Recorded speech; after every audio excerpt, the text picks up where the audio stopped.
Hello बेटा जी। Screen पे आपको दिख रहा होगा मैं कुछ 11 12 13 14 क्वेश्चन ये एनसीईआरटी 10th चैप्टर मिसलेनियस के कुछ अच्छे क्वेश्चंस हैं। मैं एक एक करके आप सभी को कराता जाऊंगा। पहले एक बार क्वेश्चन को पढ़ लेते हैं। क्या बोला गया है क्वेश्चन नंबर 11 में? Show that the direction cosines of a vector equally inclined to the axis x axis Y axis Z axis are. यानी कि डायरेक्शन कोसाइंस बताने हैं जो जो एक वेक्टर है वो इक्वली इंक्लाइंड है। जब भी इंक्लाइंड वर्ड आया करे तो इंक्लाइंड मतलब होता है एंगल। क्या होता है इंक्लाइंड मतलब? एंगल। एंगल यानी कि कोई एक वेक्टर है जो इक्वली इंक्लाइंड है, यानी with x axis Y axis Z axis, equal angle बना रहा है X axis Y axis Z axis, तो उसके डायरेक्शन कोसाइंस निकालो या ये कहो फाइंड करो। तो ठीक है, पहले कॉन्सेप्ट को समझने की कोशिश करते हैं। क्या बोला उसने? Suppose x axis Y axis और z axis, x axis Y axis और जेड एक्सिस ये आपस में म्यूचुअली परपेंडिकुलर होते हैं। उसने कहा एक वेक्टर है। अब वो वेक्टर को किसी और लाइन से डिनोट कर देते हैं। सपोज एक वेक्टर है ए वेक्टर, ठीक है। वो खुद सोचो एक्स एक्सिस के साथ भी कुछ ना कुछ एंगल बना रही है, सपोज अल्फा। ये a vector makes an angle y axis with beta, ठीक है। और ये इसके साथ कितना बना रही है? गामा। क्लियर है? बोलो हाँ। क्वेश्चन में क्या गिवन दिया था? अगर आप क्वेश्चन नंबर 14 की बात करते हैं, क्वेश्चन नंबर 14 था, नंबर क्या था? 11। क्वेश्चन नंबर 11 की बात करते हैं अगर, तो उसने क्वेश्चन में गिवन दिया था। क्या गिवन दिया है बोलो? एक्स एक्सिस वाई एक्सिस और जेड एक्सिस। नहीं, उससे क्वेश्चन में गिवन दिया है angles alpha beta and gamma. यानी कि जो ए वेक्टर है, उसने ये बोला था a vector makes an equal angle, makes an equal angle, समझ गए? इंक्लाइंड यानी इक्वली इंक्लाइंड, समझ गए अब? Equally inclined with x axis, O x मतलब x axis, Y axis and z axis. ये लाइन क्लियर हो रही है मैं क्या लिख रहा हूं? बोलो हाँ। अब एक चीज बताओ, तो direction cosines of a vector क्या होंगे? अगर मैं आपसे कहता हूं कि डायरेक्शन कोसाइंस, डायरेक्शन कोसाइंस क्या होंगे? एल एम कॉस और एन। अब एल एम एन क्या होते हैं? एंगल के बिहाफ पे डायरेक्शन कोसाइंस अगर हमारे को निकालने हो। Cos alpha cos beta cos gamma. बहुत अच्छे दीदी, cos alpha cos beta cos gamma, है ना। अब वेट, क्वेश्चन में गिवन था alpha is equal to beta is equal to gamma, तो यानी कि मैं ये भी कह सकता हूँ कि cos alpha cos beta cos gamma बराबर हो गए, यानी एल एल एम एन बराबर हो गए। और वी नो दैट कि हम जानते हैं, क्या जानते हैं बताओ सभी? दिमाग हो तो आंसर दो वरना मत दो। यूनिट वेक्टर के लिए इक्वल होते हैं। किसके बराबर होते हैं? यूनिट वेक्टर के लिए बराबर होते हैं ये। हाँ, यूनिट वेक्टर के तो बराबर होते हैं। और तो क्या? इक्वल शायद। तो वी नो दैट जो डायरेक्शन कोसाइंस होते हैं उनके स्क्वायर का सम 1 के बराबर होता है, ठीक है।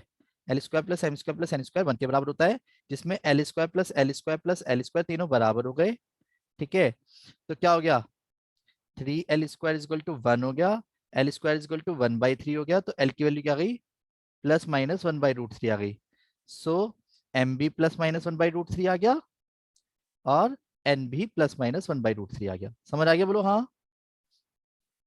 यानी उसने यही कहा था कि ये शो करो कि जो डायरेक्शन कोसाइंस है, डायरेक्शन कोसाइंस क्या हो गए? प्लस माइनस एक साथ बाहर की तरफ लिख दिया है, और 1/√3 कॉमा 1/√3 कॉमा 1/√3 आया समझ? बोलो हाँ। एक बार हाँ बोल दो। शुरू से क्वेश्चन रिपीट बहुत कीजिए। क्लियर था। एंगल इक्वल बोले थे, इक्वल होने की वजह से हमने कह दिया यार cos alpha cos beta cos gamma के बराबर हो गए। Cos alpha cos beta cos gamma किसके बराबर होते हैं? एलिमेंट के बराबर होते हैं। और एलिमेंट के बीच में एक रिलेशन आपको पता होना चाहिए जो कि सबसे ज्यादा इंपॉर्टेंट है। इसी पॉइंट को मैं जरा साइड में कर देता हूँ क्योंकि यही मेन स्टेप है जिसको लेकर के मैं आपको क्लियर करना चाहूंगा कि याद रखना direction cosines, relationship between direction cosines क्या होता है, ठीक है। क्या होता है direction cosines? L square plus M square plus N square is always 1। Clear है? क्या होता है बोलो? तो L square is equals to 1 क्यों लिखा है? L square plus M square plus N square is equal to 1। तो यहाँ पे क्या हो गया? L square plus M square plus N square 1 के बराबर जब मैंने रखा तो एलिमेंट तीनों बराबर थे। बराबर होने की वजह से हमने क्या करा है? एल स्क्वायर लिख दिया उनकी जगह। बस एल आ गया, एल से एम और एन बराबर थे जिसकी वजह से एम एन भी आ गया। डन। आया समझ, बोलो हाँ। आगे बोल दो यार, जल्दी से बोला करो हाँ, तभी मैं बढ़ जाऊंगा आगे। यस हाँ सर। भैया। ओके, ढीले पड़ जाते हो सारे के सारे। भैया देखिए कॉल आ गया था बीच क्वेश्चन, में। अबे तो मैं क्या करूं उसमें। क्वेश्चन नंबर 12, बाकियों की तो थोड़ी ना गोल आई है, कोई नहीं बोलता यार, ऐसे थोड़ी होता है, नहीं समझे। अब वेट, ये एबीसी वेक्टर दे रखा है, d vector which is perpendicular to both a vector and b vector, और साथ में बोला गया c vector dot d vector is equal to 15। या कोई भी एक जना a vector b vector c vector पढ़ के सुना देगा या मैं खुद ही पढ़ लूं। अरे बोलो बोलो आई बोलो। प्लस फोर जे, हाँ बोलो बेटा, i plus i plus 4j 4j plus 2k plus 2k 3i minus 2j plus 7k। Plus 7k। हाँ। Okay, 2i minus j 2i minus j plus plus plus 4k। 4k। Done, यहाँ तो कोई दिक्कत तो नहीं है। अगर मैं आपसे ये कहता हूं कि ए वेक्टर पता है, बी वेक्टर पता है, सी वेक्टर पता है, ठीक है, साथ में क्वेश्चन में क्या गिवन था वो भी समझो, एंड डी वेक्टर आपको फाइंड करना है, डी वेक्टर आपको फाइंड करना है। पर क्वेश्चन में बोला गया है जो डी वेक्टर है ये भी गिवन है, जो लाइन में अलग से लिख रहा हूँ ना गिवन करके, समझना इस लाइन को, कि क्वेश्चन में बोला गया है गिवन है कि जो डी वेक्टर आपको फाइंड करना है which is perpendicular to A vector and D vector is perpendicular to B vector, और साथ में एक और चीज भी दी है, c vector dot d vector is equal to 15। Clear है, ये सारी चीजें गिवन है क्वेश्चन में। क्या पढ़वाऊं आपको सभी को, क्वेश्चन में क्लियर पढ़िएगा प्लीज। ए वेक्टर दे रखा था, बी वेक्टर दे रखा था, सी वेक्टर दे रखा था, उसने कहा फाइंड करना है डी वेक्टर, मैंने वो भी लिख लिया, सी डॉट डी दे रखा था वो भी लिख लिया, साथ में उसने बोला जो वेक्टर फाइंड करना है वो परपेंडिकुलर है ए और बी के। क्लियर है। अब इसको दो तरीके से कर सकते हैं, पर सबसे बेस्ट तरीका वो होगा जो कॉन्सेप्ट मैंने आपको बहुत अच्छे से बताया, नया कॉन्सेप्ट बताने से कोई फायदा नहीं है।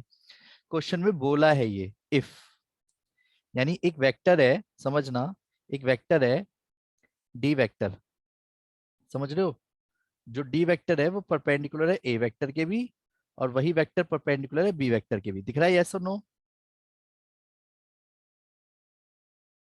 बोलो। हाँ अच्छा, भैया। कोई भी अगर जिसमें दिमाग हो तो वो आंसर दे, अदरवाइज ना दे।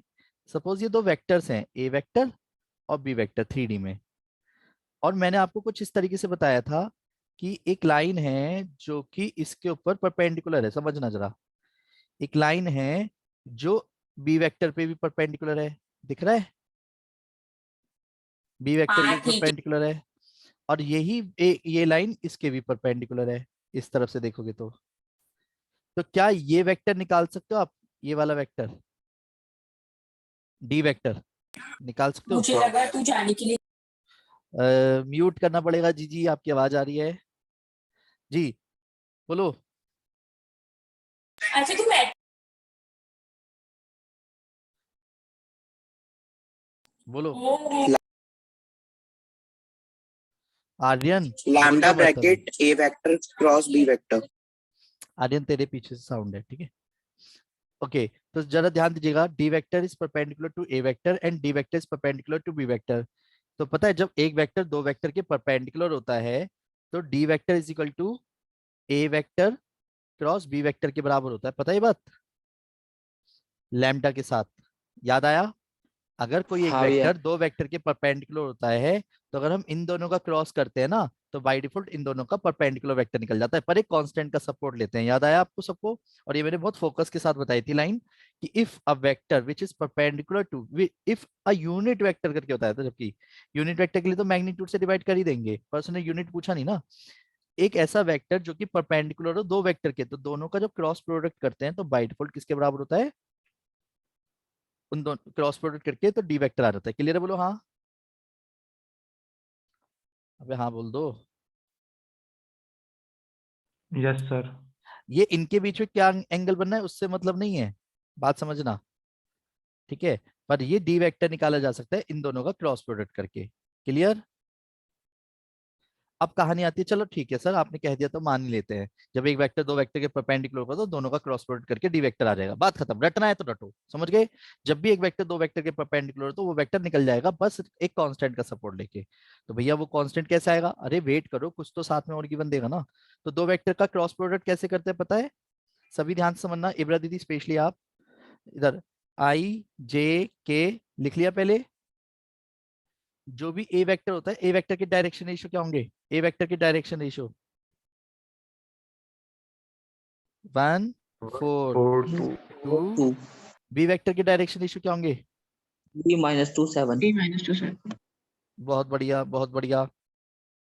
अब एक चीज बताओ, डायरेक्ट करूँ या दिखाऊं डिटरमिनेंट, पहले आई लिखूंगा 7 4 जा 28 प्लस के 4 हो जाएगा, जबकि माइनस लगाता, बीच वाला माइनस के साथ लिखते हैं, इसको भूल मत जाना।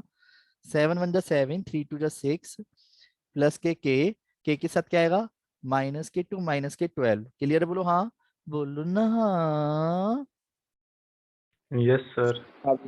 तो डी वेक्टर क्या आ गया लैम्डा के साथ, 32i -j -14k, क्लियर है। पर ये तो अभी अधूरा है, क्वेश्चन में क्या गिवन दिया है साथ में, अगर आप नोटिस करो तो गिवन है, अगर आप ध्यान से देखो तो c vector dot d vector is equal to 15 है। तो डॉट प्रोडक्ट करूंगा, यानी सी वेक्टर क्या है हमारा, 2i -j +4k dot lambda 32i -j -14k is equal to 15। जब दो वेक्टर का डॉट प्रोडक्ट करते हैं तो क्या करते हैं, इसका मतलब डायरेक्शन रेशियो के डॉट प्रोडक्ट का सम, पता है ये बात, डॉट प्रोडक्ट का तो एक ही सेंस निकल के आता है। तो लैम्डा तो सभी में ही है तो उसको बाहर करा, तो 2 की इंटू किस में होगी, 32 में, प्लस -1 की इंटू -1 में, प्लस 4 की इंटू -14 में, क्लियर है बोलो हाँ। तो ये आ जाएगा 64 प्लस के 1, 4 चौक 16 1, 56 इज इक्वल टू 15। तो लैम्डा लैम्डा कितना आया, 64 65 9 9 इज इक्वल टू 15।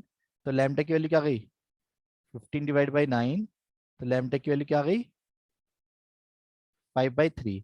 ये क्लियर है बोलो हाँ। अब इस लैम्डा की वैल्यू कहाँ रख दूंगा, इस लैम्डा की वैल्यू कहाँ रख दूंगा, डी वेक्टर में।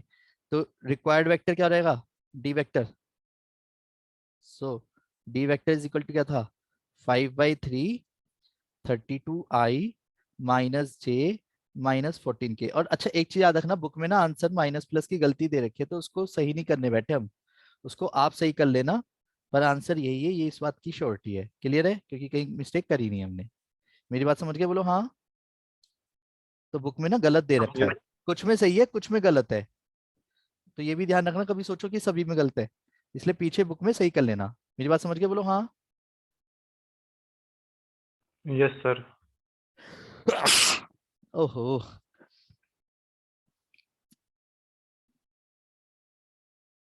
ये कंप्लीट हो गया यहाँ पे, ठीक है, आगे समझ, मैं एक बार मैसेज देख लूं। देखते हैं।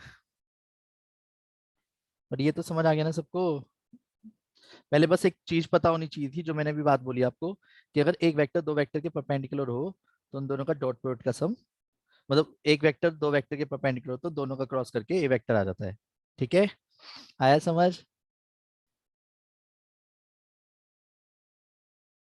हाँ भाई, अच्छा भैया, दो अब वेक्टर का एक कह मिनट, रहा है, ठीक है। अब कहानी आती है कि अभी आपने क्वेश्चन पूछा कि sir D vector co dot product से क्यों नहीं करा। एक्चुअली क्या है कि डी वेक्टर ना पहले मुझे मानना पड़ता एक्स आई प्लस वाई जे प्लस जेड के, क्योंकि डायरेक्शन रेशियो तो अभी पता नहीं, भाई डॉट प्रोडक्ट का मतलब होता है डायरेक्शन रेशियो के डॉट प्रोडक्ट का सम। तो फिर एक्स वाई जेड में दो इक्वेशन आती है, उसको सॉल्व करना ना एक टिपिकल टास्क है, वो हम जो है 3D में सीख जाएंगे, तो तब मैं इस वाले कॉन्सेप्ट को दोबारा उसी मेथड से करा दूंगा, ठीक है। और उसके लिए फिर हमारे को डी वेक्टर मानना पड़ता है, ये ध्यान रखना। और यहाँ क्या हुआ, मैंने डी वेक्टर को माना नहीं, माने बिना ही क्वेश्चन का आंसर आ गया, दिख रहा है सभी को, बोलो हाँ। माना यस भी नहीं, सर। डी वेक्टर आ भी गया पर वो अधूरा आया पहले, उस अधूरे को सॉल्व करने के लिए उसने एक चीज और दी थी एक्स्ट्रा में, तो मैंने उससे लैम्डा निकाल दिया, उससे पूरा हो गया वो वेक्टर, क्लियर है बोलो हाँ। आगे बढ़ जाऊं, क्वेश्चन नंबर 13 देखते हैं, हाँ वेरी भाई। Very most important question. ये सभी क्वेश्चंस बहुत इंपॉर्टेंट थे, इसलिए प्लीज तसल्ली से देखते चलो, कोई दिक्कत नहीं है, ये डाउट आती है एक्चुअल में। स्केलर प्रोडक्ट मतलब क्या होता है? Dot product. Dot product, very good.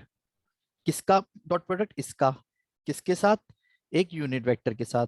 वो यूनिट वेक्टर किससे बना है? दो वेक्टर के सम से। क्वेश्चन क्लियर है? और वो दो वेक्टर का जो डॉट प्रोडक्ट आएगा वो किसके बराबर होना चाहिए? 1 के। तो अब कहानी बड़ी टिपिकल टास्क निभा रही है, इसलिए पहले मैं क्या करता हूँ, इन वेक्टरों को नाम दे देता हूँ जो दे रखे हैं। क्लियर है? तो एक तरह से जो 3 वेक्टर्स दे रखे हैं उनको नाम दे दिए मैंने। ए वेक्टर दे रखा है, बी वेक्टर दे रखा है, सी वेक्टर दे रखा है। बताना पहला वाला वेक्टर क्या दे रखा है? ये लेट करें, यानी मैंने नाम दिया है खुद आई से। जे के आई प्लस जे प्लस के। जी। 2y plus 4j minus 5k। 2i minus. Sir plus 4j minus 5k। Okay. Lambda i plus 2j plus 3k। Okay, अब सुनो, मेन लाइन समझते हैं। क्वेश्चन में जो गिवन थी ना लाइन, में उसका मतलब समझाता हूँ। उसने क्वेश्चन बोला है जो ए वेक्टर है उसका डॉट प्रोडक्ट, स्केलर प्रोडक्ट यानी बी वेक्टर और सी वेक्टर का जो भी डॉट प्रोडक्ट आएगा उसका यूनिट वेक्टर। यूनिट वेक्टर यानी कि उसके ऊपर कैप, ये समझ गए? Unit vector is equal to किसके बराबर है? 1 के बराबर है। क्वेश्चन पढ़वाऊं? देखो, उसने बोला इस वेक्टर का डॉट प्रोडक्ट इन दोनों के सम के यूनिट वेक्टर के, तो मैंने बी प्लस सी लिखा था, मैंने ऐसे लिखा है लैंग्वेज को, ए वेक्टर डॉट बी प्लस सी, या तो उसको डी नाम देके उसका यूनिट वेक्टर लगाता भाई, इतनी देर में तो मैं बी प्लस सी करके उसका यूनिट वेक्टर निकाल दूंगा, और इक्वल टू 1 के बराबर है। ये दिख रहा है? लैंग्वेज समझ आई या नहीं आई? करने का तरीका तो समझ लेंगे, पहले लैंग्वेज समझ आई। इस वेक्टर का डॉट प्रोडक्ट बाकी दो वेक्टर के सम के डॉट प्रोडक्ट के, वो इस वेक्टर का डॉट प्रोडक्ट बाकी दो का सम का यूनिट वेक्टर के साथ जो है 1 के बराबर है। डन? बोलो हाँ। यस तो सर। लैम्डा की वैल्यू निकालो। अब भैया सीधी बात है, कैसे करेंगे क्वेश्चन को? पहले तो देसी तरीके से चलते हैं। पहले B vector plus c vector क्या होगा, एक तरफ निकाल लेते हैं, सही बात है? तो 2i plus 4j minus 5k plus lambda i plus 2j plus 3k। जब मैं इनको आई को कॉमन निकालूंगा तो 2 प्लस लैम्डा, जे को कॉमन निकालूंगा, जे को कॉमन का निकालने तो जुड़ ही जाएंगे, 4 2 6j है ना, और माइनस 2k। भाई जो नहीं जुड़ते तभी तो करना पड़ता। अच्छा, B vector plus c vector का पहले मैग्नीट्यूड निकालना पड़ेगा, क्योंकि अगर किसी वेक्टर का यूनिट वेक्टर निकालना है तो उसके मैग्नीट्यूड से डिवाइड करते हैं। और मैग्नीट्यूड किसे बोलते हैं? डायरेक्शन रेशियो के स्क्वायर के सम का रूट। यस और नो? बोलो हाँ। तो ये यस कितना आ सर। गया? आ गया। अगर मैं इसको सॉल्व करता हूँ तो होल स्क्वायर खोल दूं साथ साथ, 4 plus lambda square plus 4 lambda plus 40। तो काट मतलब बिना सब कुछ एलसीएम पेलसीएम सब कुछ लेने के बाद क्या आया? 44 plus 4 lambda plus lambda square. Done? ये B vector plus c vector का मैग्नीट्यूड है। अब wait, B vector plus c vector का यूनिट वेक्टर क्या होगा? उसी वेक्टर को उसी वेक्टर के मैग्नीट्यूड से डिवाइड करूंगा। बोलो हाँ। Yes sir. तो वो मैं यहाँ पे लिख दूं डायरेक्ट ये वाली चीज सॉल्यूशन में एक तरफ। ये तो हमारा सॉल्यूशन करने के लिए कॉन्सेप्ट हो गया, ठीक है, जिसका हम यूज करेंगे।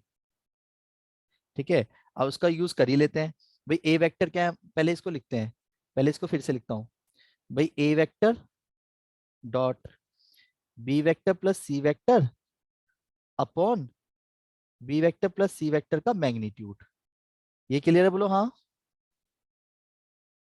ए वेक्टर क्या है यस सर। हमारा? आई प्लस जे प्लस के डॉट प्रोडक्ट। अब डॉट प्रोडक्ट किसके साथ? वेक्टर के साथ। वेक्टर तो ये है, सही बात है। तो 2 plus lambda i plus 6j minus 2k। अच्छा, डिवाइड में एक कांस्टेंट है, कांस्टेंट तो पूरे के डिवाइड में भी लिख दोगे तब भी कोई दिक्कत नहीं है, पर अभी समझाने के लिए लिख देता हूँ। क्लियर?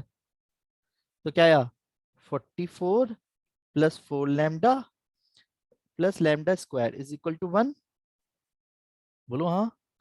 ये कांस्टेंट वैल्यू है तो ये डायरेक्ट ले जा सकता हूँ, क्योंकि सबके मल्टीप्लाई में ही है कहीं ना कहीं, सही बात है। तो ये तो मल्टीप्लाई भी ले गया, और जब डॉट प्रोडक्ट करते तो आई वाला के साथ, यानी 1 की इंटू 2 प्लस लैम्डा में, 1 की इंटू 6 में, और 1 की इंटू -2 में। क्लियर है? बोलो हाँ। 44 plus 4 lambda plus lambda square, ये क्लियर है? बोलो हाँ। Yes sir. अब वेट, इसका सॉल्यूशन करते हैं। तो 2 प्लस लैम्डा प्लस 6 -2, तो √44 plus 4 lambda plus lambda square.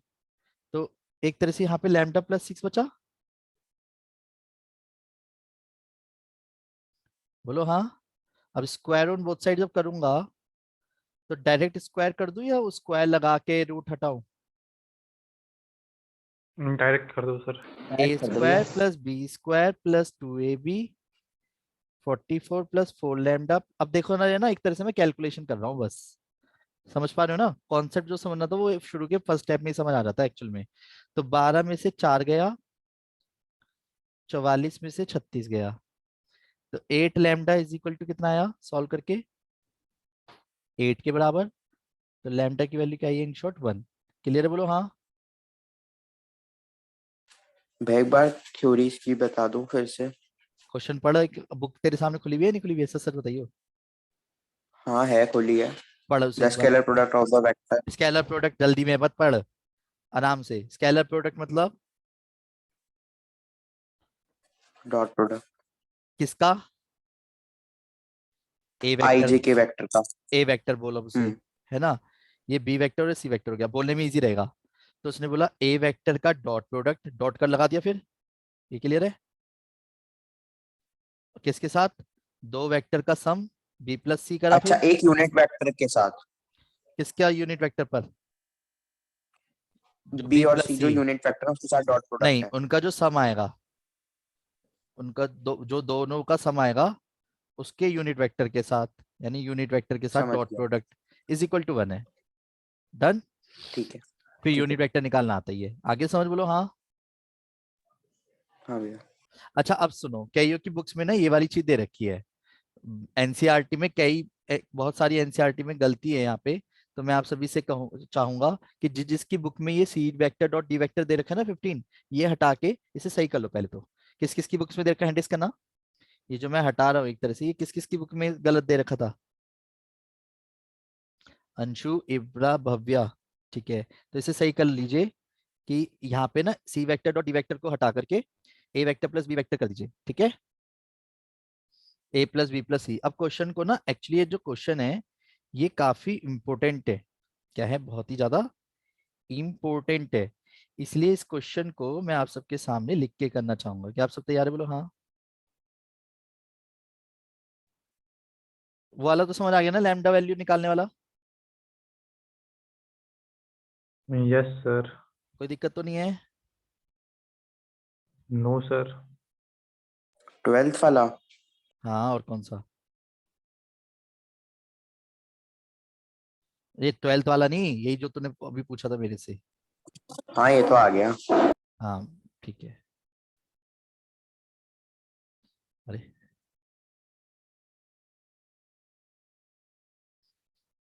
एक सेकंड बस है, जिससे आपको क्वेश्चन में आराम से पढ़वा पाऊँ और फिर कर पाऊँ सॉल्व। क्वेश्चन में बोला गया if A B and C are mutually perpendicular vectors. पहले समझना लाइन को, मैं यहाँ पे गैप देके उस लाइन को लिखना चाहूंगा। ठीक है, कि इफ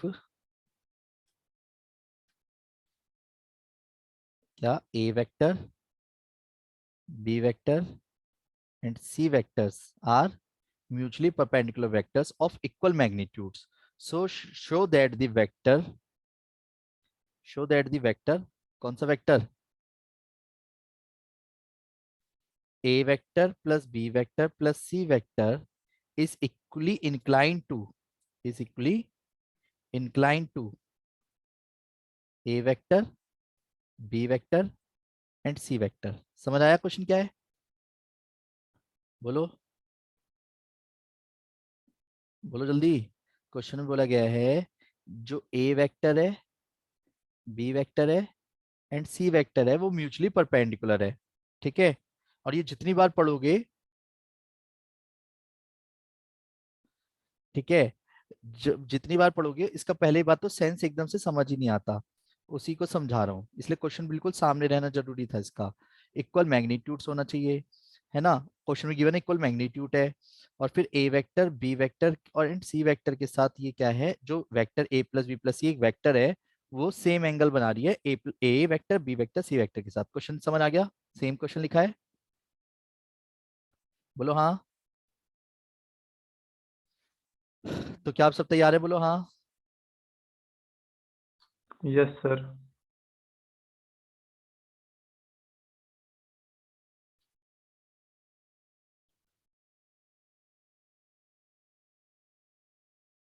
देखो जरा, सबसे पहले क्या करेंगे, क्वेश्चन में गिवन क्या क्या है, a vector is perpendicular to B vector, b vector is perpendicular to c vector, c vector is perpendicular to A vector. Yes और no?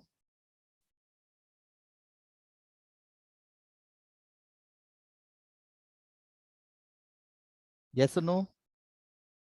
Yes sir.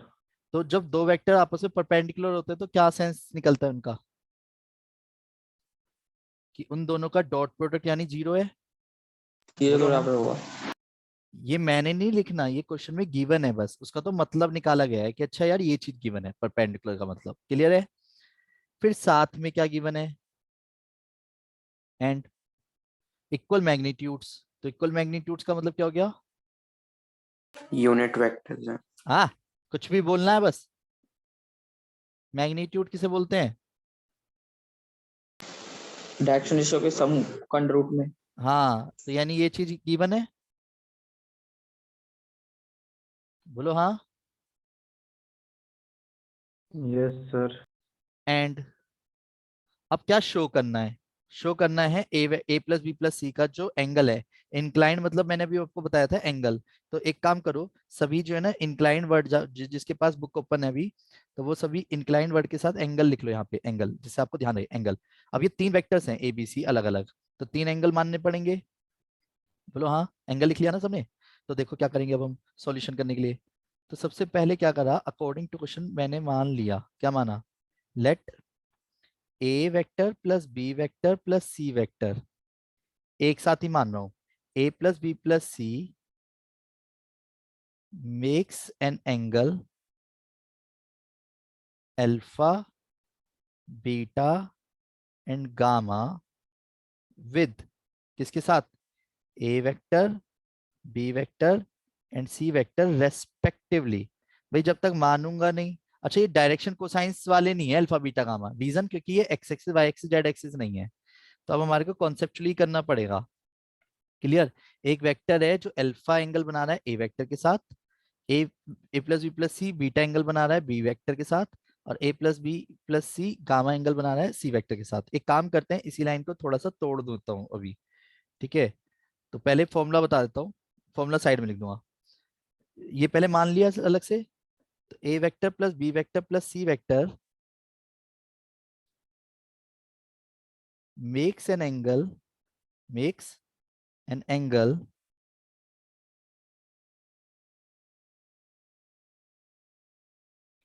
Alpha with a vector. ये clear है? बोलो हाँ। बोलो हाँ। Yes sir.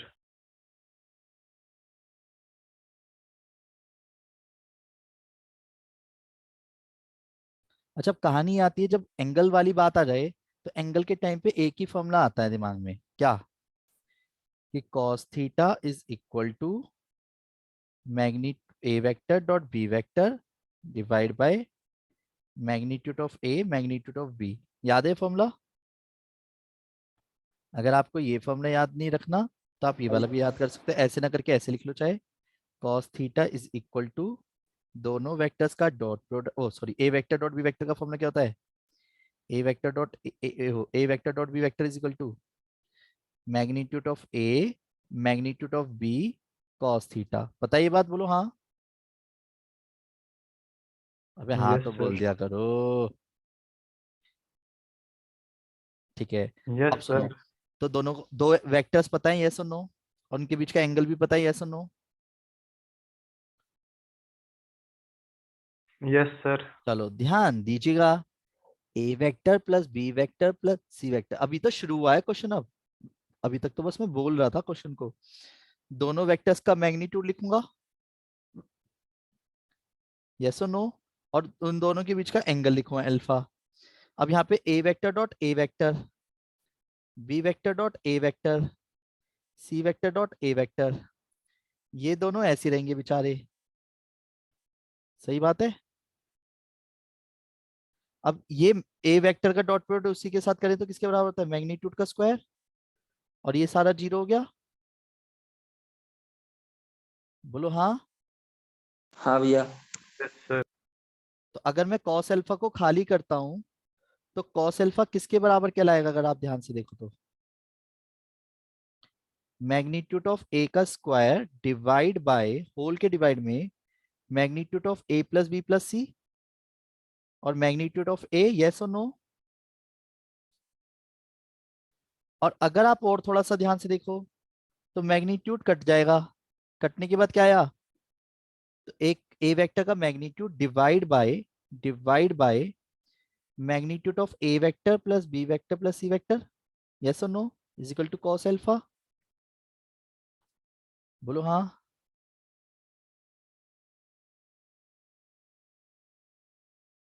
बोलो ना हाँ। Yes sir. ये मैं अलग से लिख देता हूँ वी नो दैट करके, कि आप कंफ्यूज ना हो जाओ कि ये तो लाइन थी एक अलग से, है ना, एक फॉर्मूला है तो इसको हाईलाइट नहीं करना अभी में। अच्छा वेट, तो सिमिलरली अब हम समय को सेव करने के लिए हम क्या लिखेंगे, सिमिलरली। अब आप खुद बताओ, एक ही प्रोसेस को दो बार और करना समझदारी नहीं है। अब मुझे पता है कि बीटा एंगल बना रही है ए प्लस बी बी के साथ, तो नेचुरल बात है सेम प्रोसेस जब मैं करूंगा तो कॉस बीटा किसके बराबर आना चाहिए, Magnitude of B divided by magnitude of A plus B plus C. बहुत अच्छे दीदी, बहुत अच्छे। ऐसी कॉस गामा किसके बराबर आना चाहिए, सी वेक्टर का magnitude upon a vector plus b vector plus c vector. ये क्लियर है।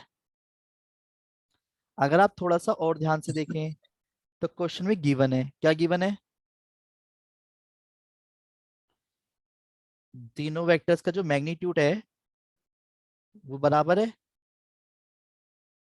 बोलो हाँ।